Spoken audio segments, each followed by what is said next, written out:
All right, so part 3 might be my final part, but I'm not sure. So back to the tournament. But let's talk about Dimitri for a second. My man Dimitri. I mean, yes, I know his bracket was a little bit easier and stuff because Kyler makes a comment about it and says if you're lucky that your boy Dimitri wasn't in the Cobra Kai bracket because he would get the floor mopped with him and stuff. We would mop the floor with him.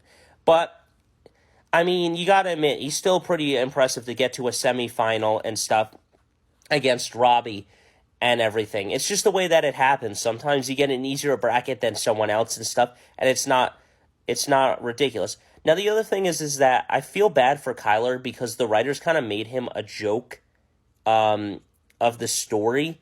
Like, look at him. He gets completely squashed by Hawk, 3-zip. He gets sweeped by Hawk, and it's hilarious and stuff. So that's one thing that I had a problem with and stuff, is that, like, Kyler kind of was a joke and stuff, and even Miguel beats him after coming out of a wheelchair. So he's kind of a joke. I know he took wrestling, and the idea of karate is that if you bring someone to the ground and stuff, who's the better fighter on the ground? That's the main gist of karate.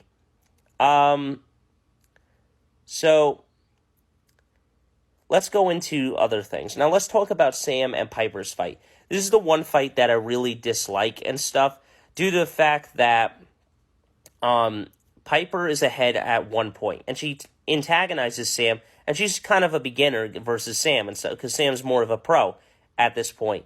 And she says, Robbie said, Miyagi-Do is for defense only, and when you have no defense, you're nothing and stuff. Why would you antagonize her when you're already ahead and stuff? Your arrogance and ignorance blinded you, and she switches from Miyagi-Do to literally Eagle Fang and beats Piper 3-1 and goes on to fight into the next fights and stuff. So that's another thing. Now, another thing that I want to talk about is the out of bounds rule, which is really confusing because I'm going to talk about the remake and the original. I believe in both. It states in both stories, if you run off the mat, you lose a point to your opponent and stuff, to the other team if you run off the mat. The other thing is that I thought out of bounds can't save you, but if we look at Karate Kid 3, Daniel does throw Mike Barnes out of bounds, and they say, no point, continue, and stuff. So I guess it's weird and confusing. You explain the rule to me, guys. I don't really understand it one way, the out of bounds rule, but I'll get into that momentarily for a part 4.